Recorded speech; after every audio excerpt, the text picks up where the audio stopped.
Hello students, my name is Mohit Bansal. Welcome to Mohit Bansal classes. बच्चों आज हम स्टार्ट करने वाले हैं CMA फाइनल का 2022 सिलेबस. न्यू सिलेबस के अकॉर्डिंगली एक बहुत ही इम्पॉर्टेंट और इंटरेस्टिंग सब्जेक्ट जिसका नाम है cost and management audit, paper number 17. प्यारे बच्चों आज हम cost and management audit paper number 17 शुरू करने जा रहे हैं. ये आज इंट्रोडक्शन क्लास है. इस क्लास के अंदर हम लोग देखेंगे कि आखिर आपके सब्जेक्ट का नाम क्या है, आखिर आपके सब्जेक्ट कितने पार्ट्स में डिवाइडेड है, कितने सेक्शंस में डिवाइडेड है, कौन सा सेक्शन कितने नंबर का आता है. ये सभी चीजें आज हम कॉस्ट एंड मैनेजमेंट ऑडिट इसके अंदर इंट्रोडक्शन क्लास के अंदर देखने वाले हैं. बहुत ही इंपॉर्टेंट क्लास है प्यारे बच्चों, तो बड़े ध्यान से समझिएगा. देखिए जैसा कि आप यहां पर देख सकते हैं, यह है cost and management audit paper number 17. And प्यारे बच्चों हम लोग 2022 सिलेबस, न्यू सिलेबस के अकॉर्डिंगली पढ़ रहे हैं. देखो प्यारे बच्चों मैं सबसे पहले आपको बताऊं कि आपका ये जो सब्जेक्ट है कॉस्ट एंड मैनेजमेंट ऑडिट, ये 100 मार्क्स का है. अब इस 100 मार्क्स में से आपके 4 सेक्शन हैं प्यारे बच्चों. 4 सेक्शन के अंदर ये डिवाइडेड है. Section A, section B, section C and section D. 4 section के अंदर आपका ये सब्जेक्ट डिवाइडेड है. जो सेक्शन ए है वो है कॉस्ट ऑडिट. अभी हम देखेंगे कि आखिर कॉस्ट ऑडिट क्या होता है. मैं पूरा इंट्रोडक्शन आप लोगों को समझाऊंगा. पहले एक बार हम ये समझ रहे हैं कि ये जो कॉस्ट एंड मैनेजमेंट ऑडिट आपका सब्जेक्ट है जो कि 100 मार्क्स का है, ये 4 सेक्शंस में डिवाइडेड है. कौन कौन सा सेक्शन है, कितने मार्क्स का आता है, फिर हम उन सेक्शंस को डिटेल में मैं आप लोगों को समझाऊंगा ताकि आप लोगों को ये क्लियर हो जाए कि हम इस सब्जेक्ट के अंदर क्या पढ़ने वाले हैं. देखिए सेक्शन ए जो कि कॉस्ट ऑडिट है बच्चों, ये है 50%, 50 मार्क्स का अकेला ये आता है.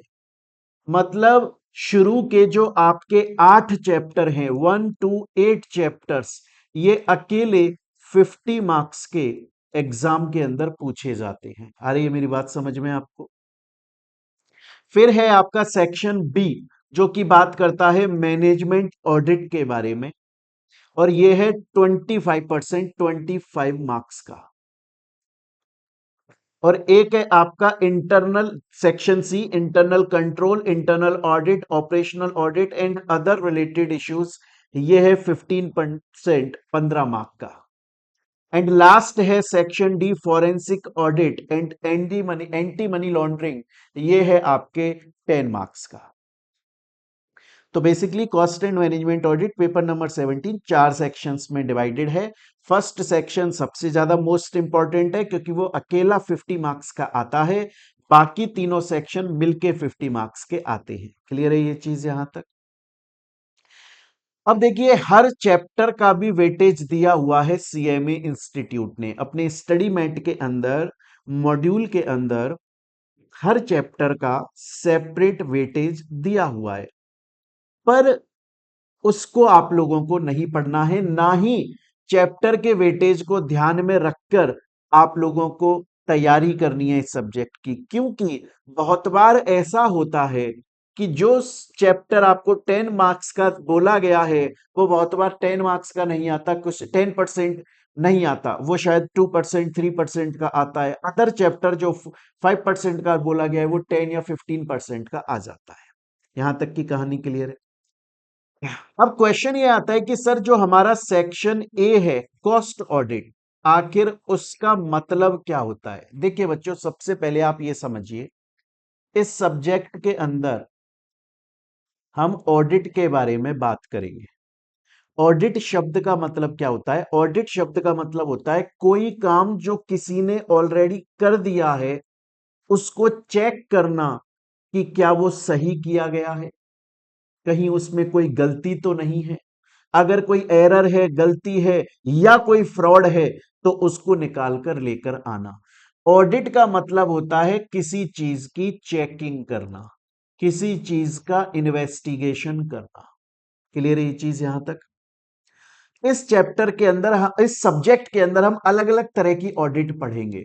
एक तो हम पढ़ेंगे कंपनी की कॉस्ट की ऑडिट, एक हम पढ़ेंगे कंपनी के अंदर मैनेजमेंट अपना काम सही से कर रहा है कि नहीं कर रहा, उस मैनेजमेंट की ऑडिट, एक हम पढ़ेंगे कंपनी में internal control, internal audit, operational audit सही से चल रही है कि नहीं, और forensic audit and anti money laundering. एक एक करके मैं आपको मतलब समझाता हूं।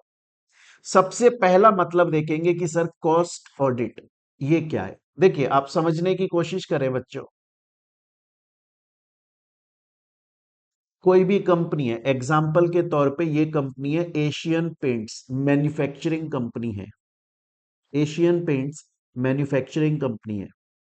अब आप देखिए कोई भी कंपनी क्या चाहती है, हर ज्यादातर कंपनीज ये चाहती हैं कि वो ज्यादा से ज्यादा प्रॉफिट अर्न करें, उनकी ज्यादा से ज्यादा सेल बढ़े। सेल बढ़ेगी तो उनके पास में पैसा आएगा, उनका प्रॉफिट इंक्रीज होगा, कंपनी का इनकम इंक्रीज होगा। हर कंपनी यही चाहती है। आज आप भी अगर अपनी कोई कंपनी इनकॉर्पोरेट करोगे, आप भी यही चाहोगे कि यार मेरी कंपनी के अंदर ज्यादा से ज्यादा प्रॉफिट आ जाए। अब कंपनी उसके लिए मेहनत करती है, दिन रात मेहनत करती है, बहुत सारे मार्केटिंग प्रोग्राम चलाती है और जैसे तैसे करके कंपनी अच्छा खासा अपना प्रॉफिट कमाती है। लेकिन जैसे ही कंपनी का अच्छा खासा प्रॉफिट कंपनी के पास आता है तो कंपनी के ऊपर टैक्स लगता है, क्योंकि हमें पता है इनकम के ऊपर टैक्स लगता है। अब कंपनी, अच्छा टैक्स भी परसेंटेज में लगता है। अगर आपका हायर प्रॉफिट्स हैं तो टैक्स ज्यादा लगेगा, अगर आपके प्रॉफिट कम है तो टैक्स कम लगेगा। अब कंपनी बोल रही है कि यार मैंने मेहनत करी, मैंने जी तोड़ मेहनत करी और मेहनत करके मैंने इतना सारा अच्छा खासा प्रॉफिट कमाया, मैंने अपनी इतनी इनकम करी, और अब उस इनकम के ऊपर गवर्नमेंट टैक्स लगा रही है। आधे से ज्यादा पैसा तो गवर्नमेंट लेकर चली जाएगी। मैं ऐसा नहीं चाहती। कंपनी बोल रही है कि मैं ये नहीं चाहती कि मेरे ऊपर ज्यादा टैक्स लगे, लेकिन मेरे प्रॉफिट बढ़ते रहें। अब ऐसे कैसे पॉसिबल होगा भाई? लॉ सिंपल बात बोलता है, अगर प्रॉफिट ज्यादा है तो टैक्स ज्यादा लगेगा। कंपनी बोल रही है मैं ये नहीं चाहती, मैं तो ये चाहती हूं प्रॉफिट तो मेरे ज्यादा हो, प्रॉफिट बढ़ते रहे बढ़ते रहे बढ़ते रहे बढ़ते रहे, प्रॉफिट खूब सारे हो जाएं, लेकिन मेरे ऊपर टैक्स कम लगे। अब लीगल तरीके से तो ऐसा नहीं हो सकता भाई। कंपनी के प्रॉफिट्स खूब सारे लेकिन कंपनी के ऊपर टैक्स कम लगे, ये लीगल तरीके से तो हो ही नहीं सकता, इलीगल तरीके से हो जाएगा। अब इलीगल तरीके से कैसे हो जाएगा? देखो कंपनी को पता है, कंपनी बोल रही है देखो यार मेरे प्रॉफिट हैं 10 करोड़ के, और मेरी कॉस्ट जो लगी थी प्रोडक्ट को मैन्युफैक्चर करने में, पेंट बनाने में, वो लगी थी 1 करोड़। तो 9 करोड़ के ऊपर गवर्नमेंट टैक्स लगाएगी, टैक्स परसेंटेज लगाएगी। अगर मैं अपनी कॉस्ट बढ़ा दूं, एक्चुअल में नहीं बढ़ाऊं, अगर एक्चुअल में मैंने कॉस्ट बढ़ा दी तो मेरा प्रॉफिट कम हो जाएगा।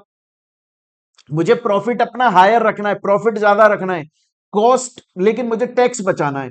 टैक्स बचाने के लिए क्या करूं? मैं ना कॉस्ट बढ़ा दूं, एक्चुअल में नहीं, एक्चुअल में नहीं, कागजों में दिखा दूं कॉस्ट।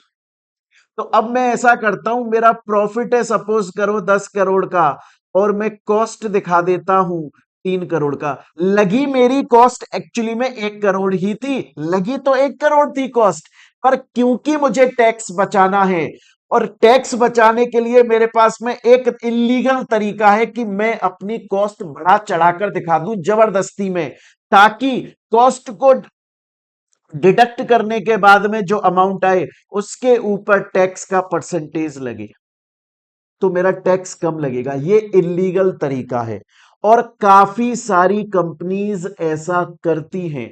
देखो, कंपनीज का मेन ऑब्जेक्ट होता है प्रॉफिट अर्न करना, उसके लिए वो बहुत मेहनत करती हैं, पर क्योंकि उनके ऊपर टैक्स लगता है तो कंपनी इलीगल तरीके से अपनी कॉस्ट को बढ़ा चढ़ाकर दिखा देती हैं ताकि प्रॉफिट में से वो कॉस्ट माइनस हो जाए और उनके ऊपर कम टैक्स लगे। ये इलीगल तरीका है। गवर्नमेंट बोलती है कि सुनो सुनो सुनो सुनो, हमने एक प्रोफेशन बनाया है जिसका नाम है CMA, cost and management accountant. तो कोई भी प्रैक्टिसिंग CMA जो कंपनी का आदमी नहीं है, जो कंपनी का एम्प्लॉय नहीं है, जो कंपनी के फुल टाइम एम्प्लॉयमेंट में नहीं है, जिसको कंपनी तनख्वाह सैलरी नहीं देती, जो कि अपनी इंडिपेंडेंट प्रैक्टिस करता है, जो कि एक टाइम पर मैक्सिमम 20 कंपनियों की ऑडिट कर सकता है, गवर्नमेंट बोलती है कि देखो तुम्हारी कंपनी के अंदर भी एक CMA है, तुम्हारी कंपनी के अंदर भी एक CMA है जो CMA in full time employment है, उसने अकाउंट्स बनाए, उसने बोला कि प्रॉफिट 10 करोड़ का है और कॉस्ट 3 करोड़ की है।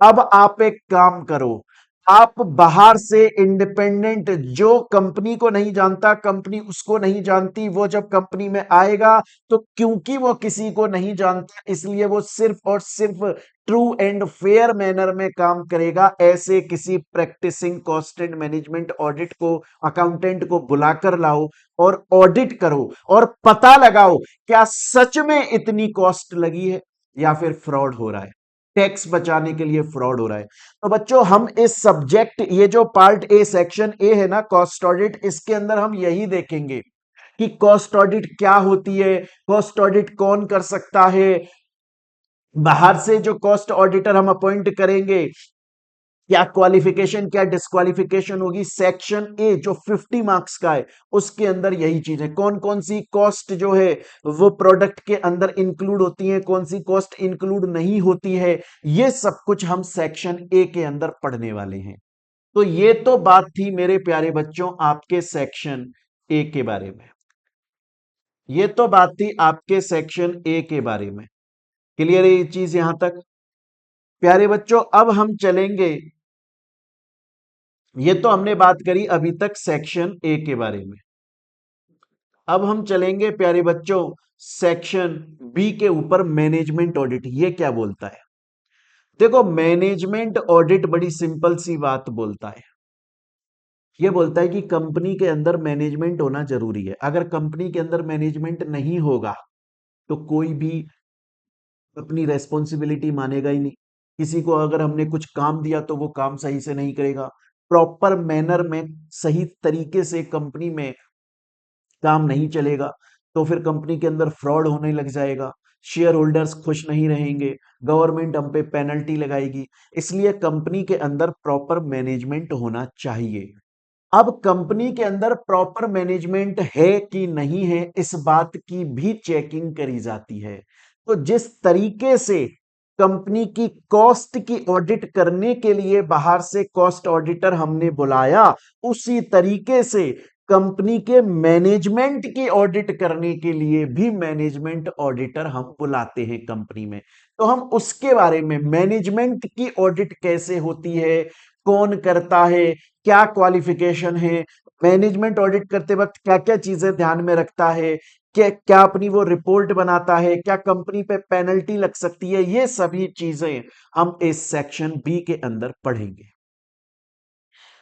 नेक्स्ट आता है आपका सेक्शन 3 जो कि बात करता है internal control, internal audit, operational audit. ये आपने CMA इंटर में भी पढ़ा हुआ है, बस हम यहां पर एडवांस पढ़ेंगे कि भैया इनके बीच में डिफरेंस क्या है, एडवर्स ऑडिट क्या होती है, वो सब चीजें एक एक पढ़ेंगे। इसके अलावा नेक्स्ट आता है सेक्शन डी, जिसमें एक तो हम पढ़ेंगे फॉरेंसिक ऑडिट और एक पढ़ेंगे एंटी मनी लॉन्ड्रिंग। देखो, एंटी मनी लॉन्ड्रिंग शब्द का मतलब क्या है? बहुत कंपनीज ब्लैक मनी कमाती हैं, इलीगल प्रॉफिट अर्न करती हैं, लेकिन इलीगल प्रॉफिट को, जो इलीगल तरीके से कमाया हुआ पैसा है, वो उस पैसे को हर काम में यूज नहीं ले सकते। जैसे आज एग्जाम्पल के तौर पे सपोज करो मैंने कहीं से कुछ इलीगल काम करके पैसा कमाया, मैं उस पैसे को अपने नॉर्मल लीगल काम में यूज में नहीं ले सकता, क्योंकि वहां मुझसे पूछा जाएगा ये पैसा आपने कहां से कमाया, तो मैं फंस जाऊंगा। तो इसलिए क्या करते हैं, हमने जो इलीगल पैसा कमाया ना, हम उसको लीगल बनाने की कोशिश करते हैं, व्हाइट से सॉरी ब्लैक से व्हाइट मनी करने की कोशिश करते हैं, काले धन को सफेद धन करते हैं, मनी लॉन्ड्रिंग करते हैं हम। जो हमने इलीगल तरीके से प्रॉफिट अर्न किया, उसको थोड़ा थोड़ा, अलग अलग बैंक से बहुत सारे बैंक अकाउंट ओपन करा लेंगे, उसमें थोड़ा थोड़ा अमाउंट जमा कराएंगे। अगर एक बैंक अकाउंट में पूरा पैसा जमा कराएंगे तो गवर्नमेंट आ जाएगी, भैया इतना सारा पैसा कहां से कमाया। बहुत सारे अलग अलग बैंक अकाउंट के अंदर थोड़ा थोड़ा पैसा जमा कराएंगे ताकि किसी का शक ना चला जाए उसके ऊपर। ऐसे बहुत सारे तरीके होते हैं ब्लैक मनी को व्हाइट में कन्वर्ट करने के, बट ये गलत है। गवर्नमेंट बोलती है कि आप जो मनी, इसे मनी लॉन्ड्रिंग बोला जाता है, ब्लैक मनी को व्हाइट में कन्वर्ट करना, इलीगल मनी को लीगल मनी में कन्वर्ट करना, इस प्रोसेस को मनी लॉन्ड्रिंग बोला जाता है। ये इलीगल होता है, ये अलाउड नहीं होता है मनी लॉन्ड्रिंग करना। और गवर्नमेंट इसके लिए anti money laundering, prevention of money laundering act तक लेकर आई हुई है गवर्नमेंट इसके लिए। आ रही है मेरी बात समझ में? Prevention of money laundering act भी आया हुआ है। तो ये भी एक तरह की ऑडिट है, चेक करना कि यार फलानी कंपनी जो है आजकल उसके पास में प्रॉफिट ज्यादा आ रहे हैं, तो गवर्नमेंट फिर चेक करेगी, इन्वेस्टिगेशन करेगी, ऑडिट करेगी कि चेक करो वो कंपनी लीगल तरीके से प्रॉफिट कमा रही है या इलीगल तरीके से प्रॉफिट कमा रही है। ये भी एक तरह की ऑडिट है। इसके अलावा हम पढ़ेंगे सेक्शन डी के अंदर फॉरेंसिक ऑडिट। फॉरेंसिक ऑडिट क्या होता है? जब भी कंपनी के अंदर हमें डाउट लगता है कि कंपनी कुछ इलीगल तरीके से प्रॉफिट अर्न कर रही है, तो फिर एक टीम बनाई जाती है। उस टीम के अंदर पुलिस वाले भी होते हैं, उस टीम के अंदर एडवोकेट्स भी होते हैं, उस टीम के अंदर अदर इनकम टैक्स डिपार्टमेंट सब लोग होते हैं, और वो पूरी टीम कंपनी के अंदर जाती है। एक तरह से फॉरेंसिक डिपार्टमेंट वाले आ जाते हैं और वो कंपनी में सब कुछ चीजों को चेक करते हैं और पता लगाते हैं कि क्या सच में कंपनी ने फ्रॉड किया है कि नहीं किया। इसे बोला जाता है फॉरेंसिक ऑडिट। तो बच्चों इस सब्जेक्ट के अंदर हम ऑडिट पढ़ेंगे, मतलब जो काम कर दिया गया है उसकी चेकिंग करना कि वो सही किया कि नहीं किया, कुछ गलत तो नहीं है। सेक्शन ए में हम देखेंगे कंपनी जो अपनी कॉस्ट बता रही है, क्या वो सही कॉस्ट बता रही है। आज अगर इस बोतल को बनाने में 10 कॉस्ट लगी, 10 खर्चे हुए, जरूरी तो नहीं है हर खर्चे को इंक्लूड किया जाएगा, हर खर्चे को प्रोडक्ट की कॉस्ट माना जाएगा। तो बाहर से जो बंदा आएगा वो देखेगा कि इस बोतल को बनाने में आप बोल रहे हो 10 एक्सपेंसेस हुए टोटल, बट इसकी कॉस्ट में 9 को ही गिना जाएगा, उस वाले कॉस्ट को गिनते ही नहीं है, क्योंकि लॉ मना करता है। आप पढ़ेंगे इसके अंदर। मैनेजमेंट ऑडिट में देखेंगे कंपनी के अंदर प्रॉपर मैनेजमेंट होता है कि नहीं होता। क्लियर है बच्चों? तो बच्चों ये है आपका इस सब्जेक्ट का इंट्रोडक्शन। ये इंट्रोडक्शन क्लास है, इसके बाद में अब ये सब्जेक्ट स्टार्ट हो जाएगा, हम लोग पढ़ना शुरू कर देंगे। सबसे पहले हम लोग अपना सेक्शन ए कंप्लीट करेंगे 50 मार्क्स का, देन बी सी डी। जब मैं आप लोगों को एक और चीज इंपॉर्टेंट बता देता हूं मेरे प्यारे बच्चों। देखिए हम आपके पास में जो बुक्स हमारी कॉस्ट एंड मैनेजमेंट ऑडिट की आई हैं, वो 2 वॉल्यूम आए होंगे। एक वॉल्यूम है सेक्शन ए के लिए जो 50 मार्क्स का है, एंड सेकंड वॉल्यूम है section B C and D के लिए, वो भी 50 मार्क्स का है। क्लियर है ये चीज यहां तक? हर चैप्टर ये कंप्लीट लेटेस्ट अमेंडेड है, ये पूरा आपका exclusively CMA 2022 syllabus study material को फॉलो करके बनाया जा रहा है, पढ़ाया जा रहा है। इसके अंदर प्यारे बच्चों जैसे ही कोई भी चैप्टर आपका खत्म होगा, आप अपनी बुक में देखोगे कि चैप्टर के एंड में बहुत सारे प्रैक्टिस क्वेश्चंस करवाए गए हैं, और जब आपका पूरा वॉल्यूम खत्म होता है उसके बाद में एमसीक्यू क्वेश्चन अलग से दिए गए हैं प्रैक्टिस के लिए, और उनका सॉल्यूशन भी दिया गया है। क्लियर है ये चीज यहां तक? उसके बच्चों मैं आप लोगों को बता दूं कि जब हम लोग ये सब्जेक्ट पढ़ना स्टार्ट करेंगे नेक्स्ट क्लास से, तो बहुत सारे एग्जाम्पल्स आप लोगों को देखने को मिलेंगे। प्यारे बच्चों, बहुत सारे एग्जाम्पल्स आप लोगों को देखने को मिलेंगे, एंड ये सभी एग्जाम्पल्स मोस्टली आपकी बुक के अंदर ऑलरेडी लिखे हुए हैं। क्लियर है ये चीज? एग्जाम्पल से आपको बेटर अंडरस्टैंडिंग मिलती है, समझ में आता है।